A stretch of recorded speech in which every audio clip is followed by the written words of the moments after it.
He brings up Wayne Gretzky, who obviously is a Canadian-based hockey player and arguably the best hockey player of all time. It's why people call him the Great One. You don't have to be a sports fan to know that. But then he brings up a guy, he doesn't say him by name, but he says, wow, we have a great player here in D.C. He just broke Gretzky's record. Of course, he's talking about Alex Ovechkin. Oh, yeah, there's one caveat to this, though, because he was starting to brag about Canada and Wayne Gretzky. Alex Ovechkin is from Russia, you moron. Have a listen to this. Yeah, please. What's the top concession you want out of Canada? The top concession you want out of Canada? Concession? Yes. Friendship. But that's not a concession. No, we're going to be friends with Canada. Regardless of anything, we're going to be friends with Canada. Canada is a very special place to me. I know so many people that live in Canada. My parents had relatives that lived in Canada, my mother in particular. And no, I love Canada. I have a lot of respect for the Canadians. Wayne Gretzky, I mean, how good, the great one. You happen to have a very, very good hockey player right here on the Capitals, who I have a lot of respect. He is a big, tough cookie, too. Just broke the record. And he's a great guy. And, we had the team here, and I got to know a lot of the players. But now Canada is a very special place. He's from Russia, you imbecile. Alex Ovechkin is from Russia. He's not Canadian, you idiot. Oh, my God, this guy is so ridiculous. He's bragging about Canada. Fine, you bring up Wayne Gretzky. I'm not sure what an athlete or hockey has to do with talking about trade deals and tariffs, but fine, that's who Donald Trump is. He brings up Alex Ovechkin when bragging about Canada. The guy's not even from Canada. He's a Russian hockey player. Maybe that's why he wants Russia to win the war, because of Alex Ovechkin. I don't know. Who knows, ladies and gentlemen? Who knows? So ridiculous. He did an open media Q&A. One of the first things that Donald Trump said today was making it about him when it comes to Mark Carney, Canada's prime minister. Have a listen to this. Thank you very much, everybody. It's a great honor to have Prime Minister Mark Carney with us. As you know, just a few days ago, he won a very big election in Canada. And I think I was probably the greatest thing that happened to him, but I can't take a vote.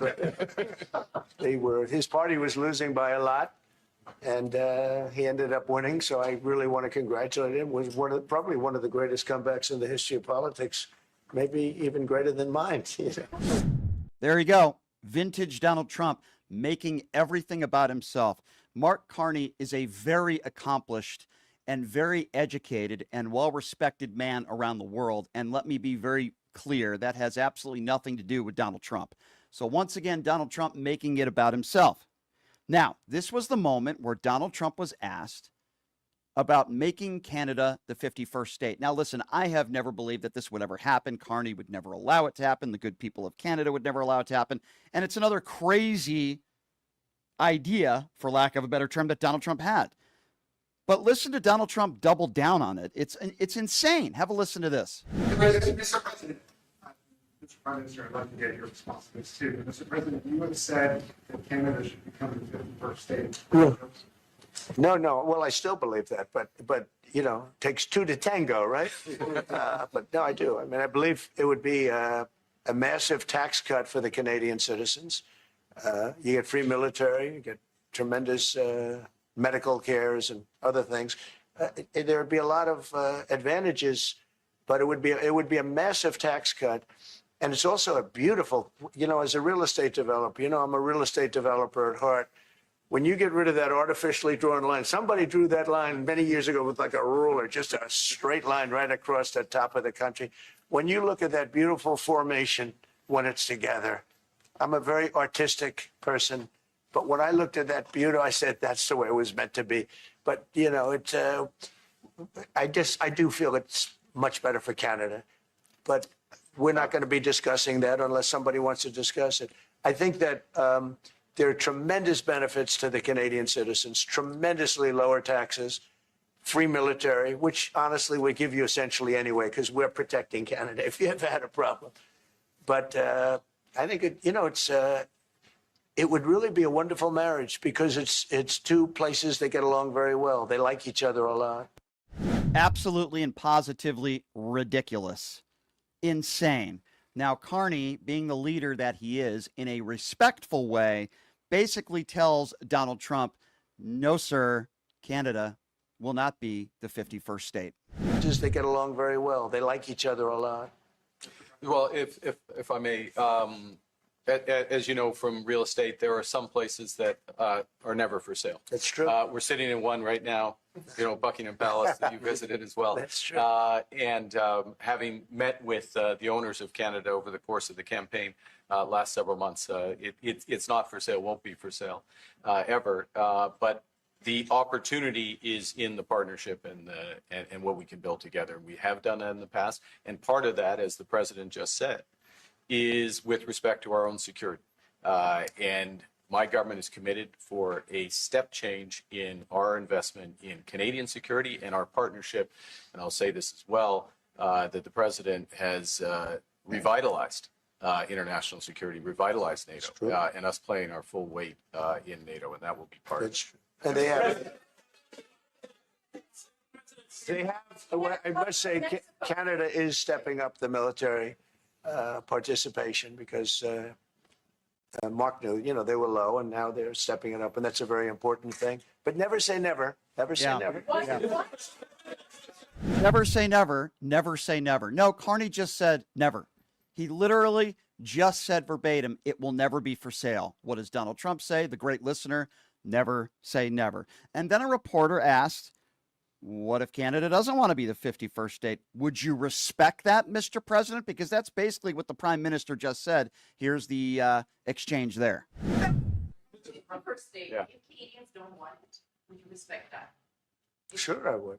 But this is not necessarily a one-day deal. This is over a period of time. They have to make that decision. Yes, go ahead. Yeah, if I may. Well, if respectfully, Canadians' view on this is not going to change on the 51st state. Secondly, we are the largest client of the United States in the totality of all the goods. So we are the largest client of the United States.